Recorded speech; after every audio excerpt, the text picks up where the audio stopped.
How can I manage the airwaves to alter negative or inaccurate perceptions about me and my team? And it's critical to begin to manage the buzz by first being aware of what the buzz is. Awareness is the first step to responsible behavior change. You know, in your personal life, you might have a person that you had a run-in with 10 years ago. You had a tough situation. They form a negative impression about you. You've changed. It's 10 years later. They keep you imprisoned in that same perception of you that's obsolete. Well, the same thing happens in corporate life, as you know. And so we need a way to melt that corporate frozen iceberg of negative perceptions about us or our team, or to steer around it. So the first step is to be aware of the corporate buzz on me that's hurting me, that's negative. Secondly, I need to not play victim. I need to not whine and say, ain't it awful, I have a broken wing, they're talking about me. I need to not surrender the corporate airwaves. Instead, I want to be my own program manager, to take back the reins and not abandon the airwaves. The next thing I do is I develop a concrete, conscious, purposeful plan to systematically alter those negative perceptions. I want to alter the ones that are negative.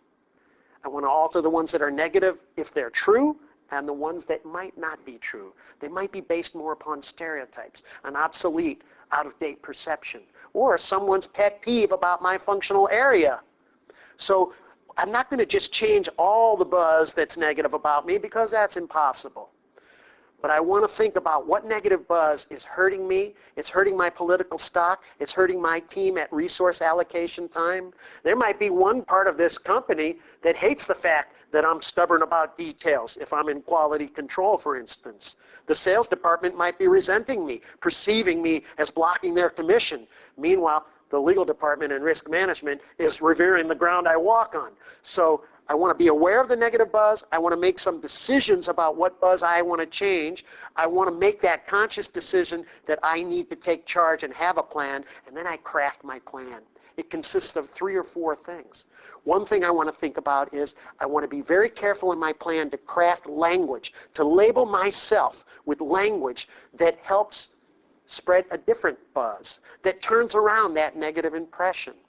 I can't tell you how many people I've coached and trained in seminars who have said, oh, I'm just a secretary, the old school definition.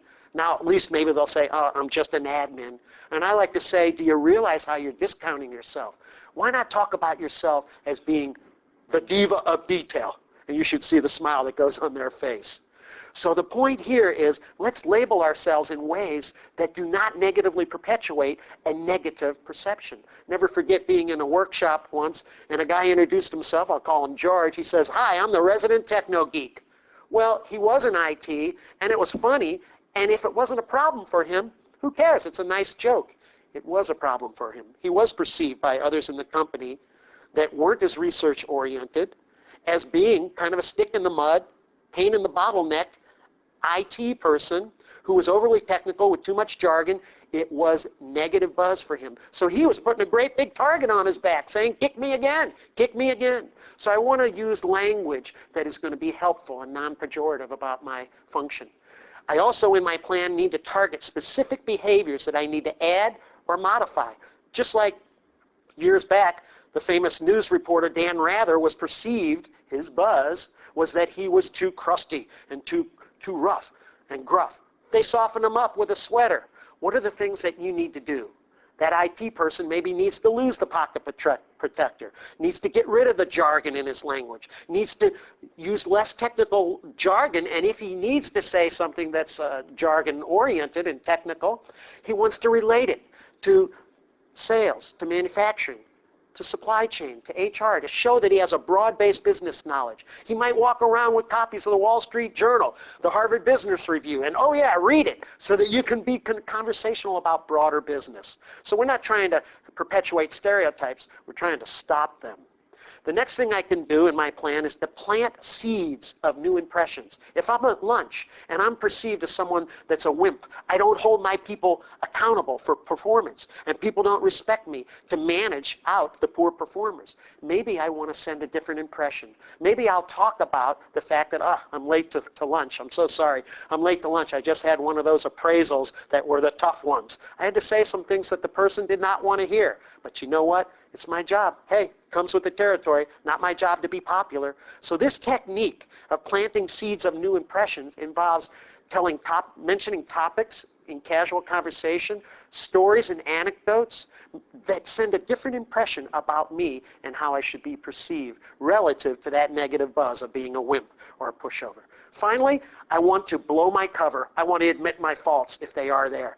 If I'm seen as not being a good listener and argumentative, I want to cop to it and let my team know exactly what I'll do to change that behavior.